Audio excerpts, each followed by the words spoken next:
Olá, eu sou o João Marcos. Sou taxista há mais de 20 anos. Comecei a trabalhar como taxista quando eu tinha 23 anos, trabalhando primeiro para o meu pai e depois comprei o meu próprio táxi. Durante minhas viagens como taxista, já ouvi e vi muitas coisas, desde histórias cotidianas até assuntos sobrenaturais. E hoje eu quero compartilhar uma viagem que fiz com um casal em 2015, que foi sem dúvida minha experiência mais espetacular. É importante lembrar que às vezes o sobrenatural se manifesta de forma tão sutil que poucas pessoas conseguem perceber. Foi durante o carnaval, na madrugada da quarta-feira de cinzas. Eu estava seguindo para casa quando um casal me abordou pedindo uma corrida de Ouro Preto para sua cidade. Aceitei, sendo que essa seria minha última corrida da noite. Eles foram simpáticos, mas havia algo estranho com eles.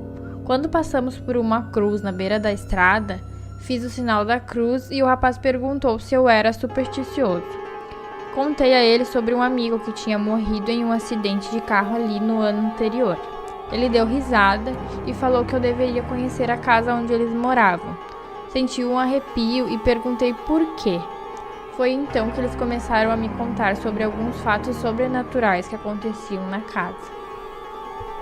Rafael, passageiro que estava no carro, me contou sobre uma casa que ele e sua esposa haviam herdado do pai de Rafael, que tinha recebido de um tio-avô sem filhos e viúvo. No começo, tudo parecia tranquilo, mas depois de alguns meses as coisas começaram a mudar.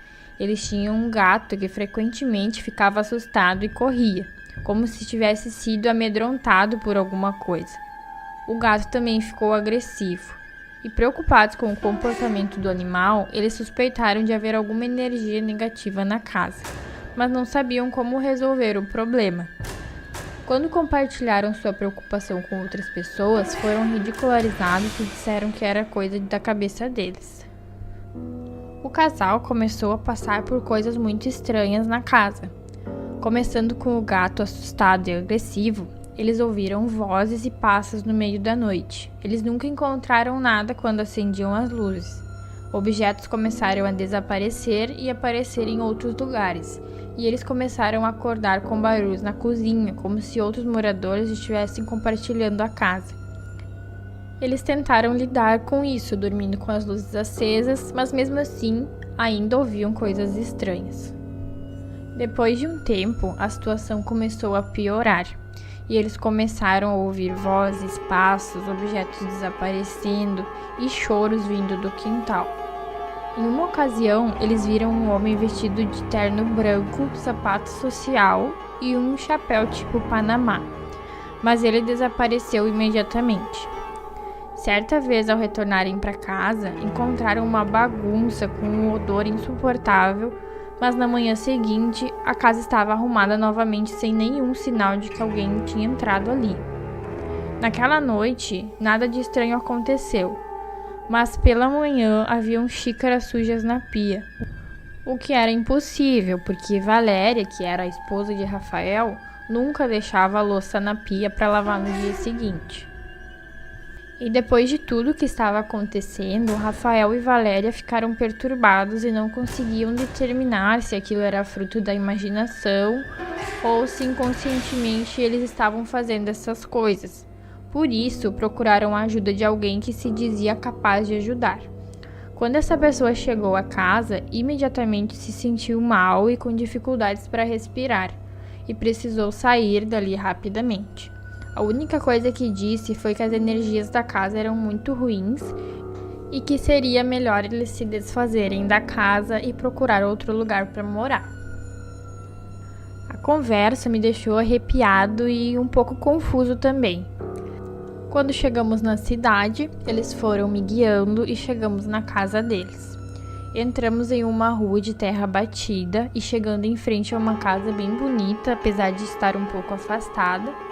Eles me convidam a entrar e tomar um café, e devo confessar, estava com muito sono, então aceitei o convite. Entrei, tomei um café, comi um pão de queijo e conversamos um pouco mais ainda na sala. O estranho era que, apesar de ser bem bonita a casa, parecia ser de décadas passadas. Nem mesmo havia televisão na casa.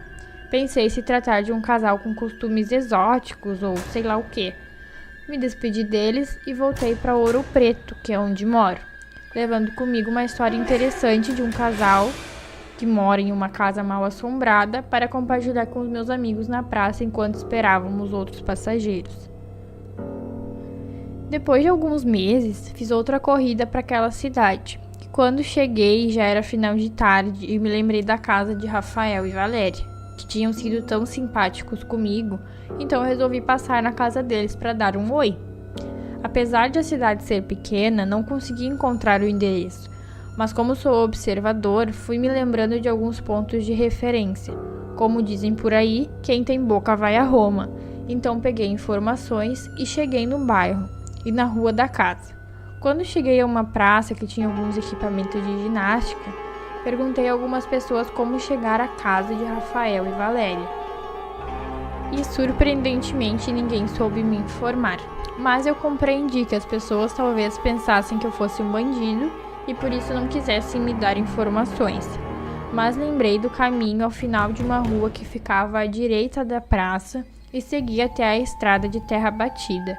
Andei por cerca de 500 metros, mas não encontrei nada. Já estava escuro, então dei meia volta e quando estava voltando, vi uma casa mais para dentro. A casa estava bem diferente do que eu tinha visto meses atrás. Parecia uma casa mais velha e abandonada.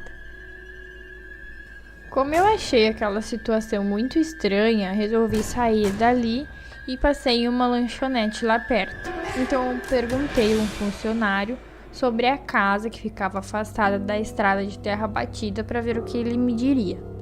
Para minha surpresa, o dono da lanchonete me informou que pertencia a um homem que morava no centro e que Rafael tinha morrido com sua esposa anos atrás. Ao ouvir essa informação, comecei a passar mal, pois 2 meses antes eu tinha levado o casal em meu carro para a casa deles e era aquela casa.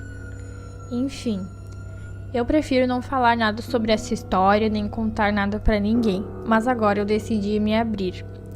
Na minha opinião, Rafael e Valéria ainda não sabem que já morreram há muito tempo e continuam perdidos por aí, sem saber.